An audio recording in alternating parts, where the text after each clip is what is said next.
Hello, I'm Paul. This is the CAM walkthrough for the Tormach I training at the Makerspace at EXP. Um,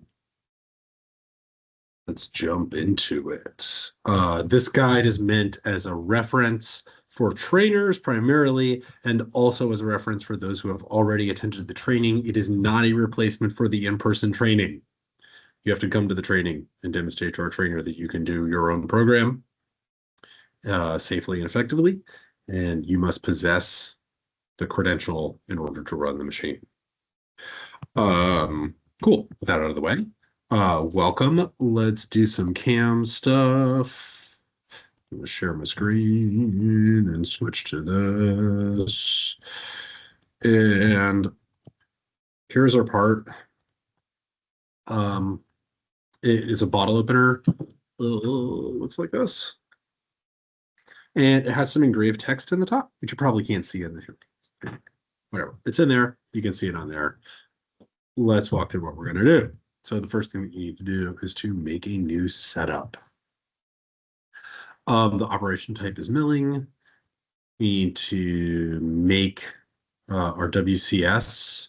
So we need to set the, I prefer to do this with the Z-axis plane and X-axis. You can use any one you want. Pick the plane for the Z-axis.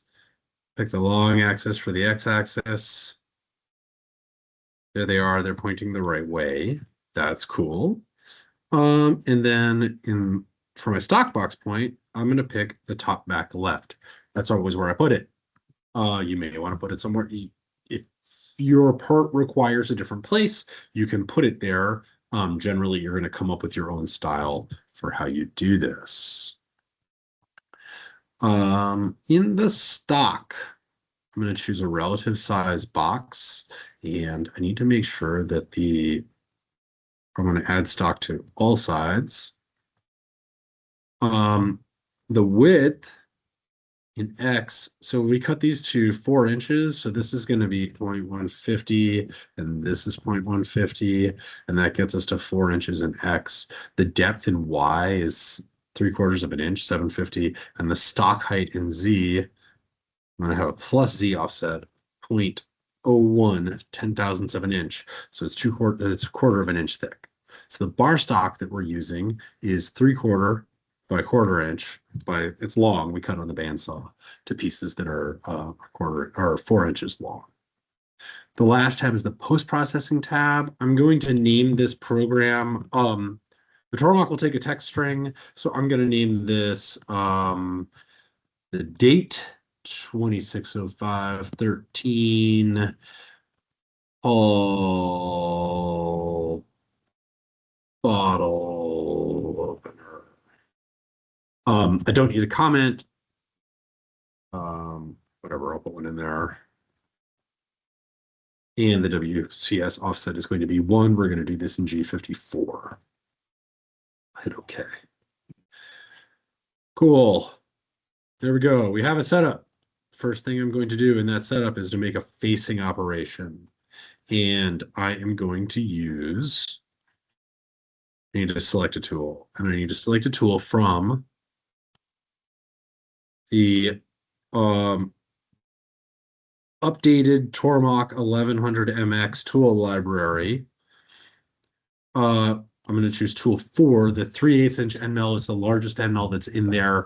So I'm going to use for facing. The geometry is the outside of the stock. The heights are the model tops. This is going to go 10,000ths down into the surface. The passes, I'm going to make the pass direction 45 degrees because I think that's fun. And I'm going to do a stock offset of 0.1, which will expand out the stock. And then I hit OK. And it's going to make this tool path. I'll turn the other one off. So we're only seeing the one that we're working on. Great. There it is. We've faced the top. The next thing that I want to do is to make this hole. And I'm going to make that with an adaptive clearing pass. So this hole is kind of small. It's it's relatively small compared to the 3/8 inch end mill. It's about twice the diameter of the 3/8 inch end mill. So I'm going to use a smaller end mill for that. I'm going to use a 1/4 inch end mill. Mostly to demonstrate that you use different size tools for different size features. So 2D adaptive clearing. It's the first one on the list. It's also the second from the left on the in the 2D menu. 2D adaptive clearing. I'm going to select from the updated Tormach 1100 MX tool number 3, 1/4 inch flat end mill. And then all of my tools and my feeds and speeds and stuff are good. And in the geometry, I'm going to pick the bottom of this pocket. For my heights, I need it to be below my selected contour. So I want the bottom of the tool to be all the way through the hole plus a little bit. So I'm going to make this minus 0.06. And in passes, I'm going to leave stock to leave on, but I'm going to turn off axial stock to leave because I want it to go all the way through, but I do want it to leave a little bit on the wall. And I'm going to hit OK. And that's going to make this, it's going to do the spiral entry motion, and then it's going to go around the surface, go around here. And you'll notice as I zoom into this, that this adaptive path is a series of straight lines. So adaptive paths for curves will make an n-agon. It's not actually curved. That's why we're going to do a contour afterwards to clean it up and make it nice and round. So the next thing that you want to do is a 2D contour. With the same tool, in the geometry, I need to pick the circle, same one, go around the same way, that's cool. And the heights, I'm going to, again, get minus 60 thousandths below the surface. The passes, I don't need to do anything. I'll hit OK, and it's going to make a circle. That makes it a circle. I zoom in on this, you'll notice that it's a fact.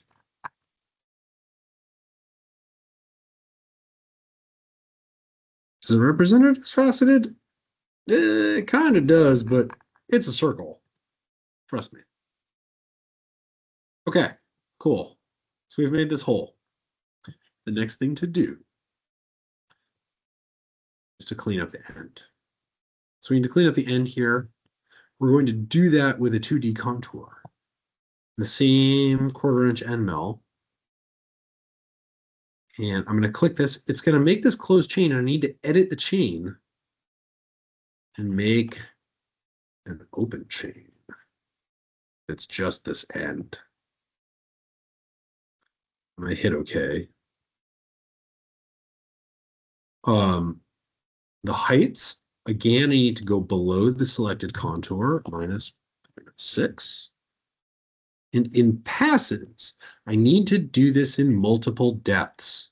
The maximum roughing step down should not be more than 1/3 of the end mill diameter if you're cutting in the full width of the end mill, which you're totally going to do because over here, you're going to cut into the jaws. You're going to plunge down into the jaws. So the maximum roughing step down is going to be 0.08. Little bit under 1/3 of 1/4 inch. And I'm going to hit OK. And it's going to do this in multiple step downs. Great. There we go. That's going to clean up the end. That looks great. The next thing that you'll do is, I'm going to leave this as an exercise for the reader, but what you want to do is to make a contour that does all of this end. So it's this, but it also needs to be an open chain. So I'm going to select this chain. I'm going to make this open, and then I'm going to select here all the way around to the breakout of this radius.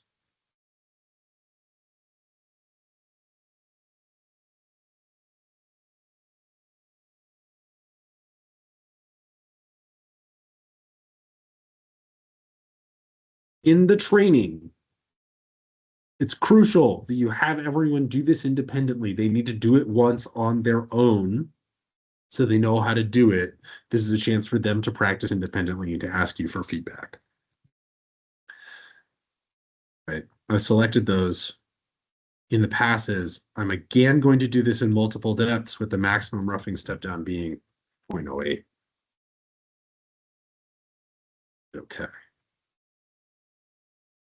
You'll notice it doesn't get all the way back into this radius because this radius is too small. It's smaller than the radius of the end mill. The way that we're going to fix that is by doing another contour with the same ones, but you need to use smaller end mill. One hint for this, the thing that makes this easier, is you can highlight the tool path that you want to do and hit duplicate, and then you can edit the one that you just made. So I need to change the tool. I'm going to change to a smaller diameter end mill.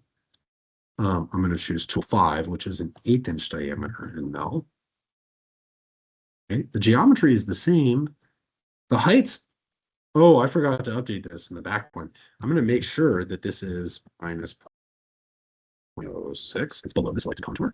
And in the passes, for multiple depths, I need to make the depth no more than 1/3 of that end mill's diameter.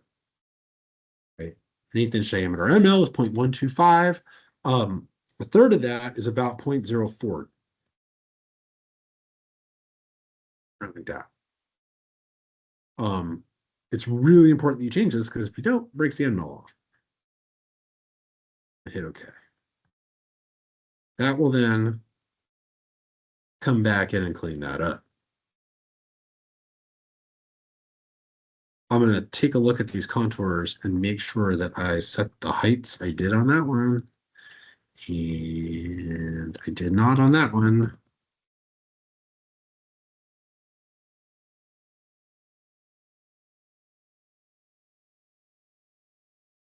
Did on that one. Cool. All right. At this point, we're ready to engrave this text. The patron should change the text. They should put their name on this bottle opener or whatever, some text, something that they want. So you do that by going back into design, and in the timeline down here, you can see the sketches. The text is the last one. You can double click it and edit it, and then you can click on the text.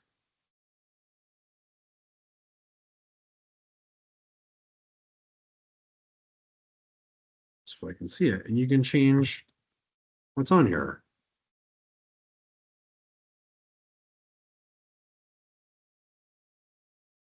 I'm going to make it say your name. I'm going to finish the sketch. I'm going to go back to manufacturer.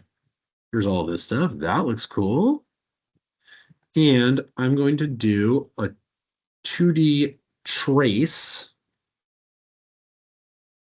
using tool 1, 1/4 inch chamfer mill.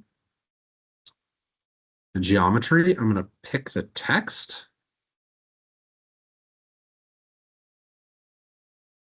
The heights I can't change. In passes, I'm going to turn off chamfer and add minus 0.01 as the axial offset. So that engraves this at 10 thousandths below the surface. I'm going to hit OK. Then it makes a path that engraves the text. Right. We're done with the machining. We're almost done with the machining for this. This whole thing is going to be super sharp. We want to deburr it. We have a deburr brush in the machine. So we're going to do another facing operation. And I'm going to select this tool from the updated library. Tool 8 is the deburr brush.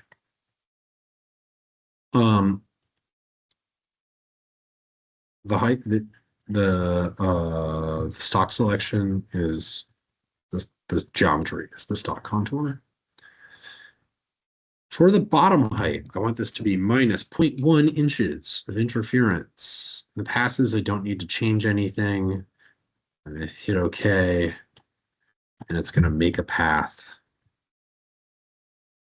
that interferes with this. And what that's going to do is deburr everything on the top of this. Cool. That's our program. We're ready to post-process this. When I post-process this, I'm going to highlight the whole setup. I'm going to hit post-process.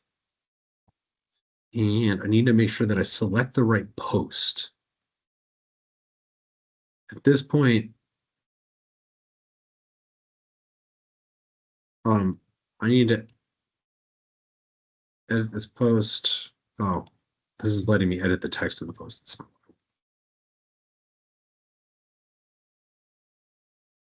There is a Tormach Path Pilot, Tormach's EXP Makerspace. There's a link to this in the training script. I've done all of that. I'm going to put this in my downloads because I don't have a flash drive in here right now. But you need to choose where it's going to go. And then I hit post, and it makes the text that is all the file. One thing that you want to train everybody to do, which is really useful, is to flip the part over and deburr the bottom. To do that, you highlight only the facing operation, the last one at the bottom, the one that deburrs it. You're going to highlight just that and post-process it. And then I'm going to rename it deburr only. Put it in the same place and post-process it. And that makes another file that is those. Then you take those, you put them on your flash drive, or you probably saved them on your flash drive already. You put them on the machine, you run the machine.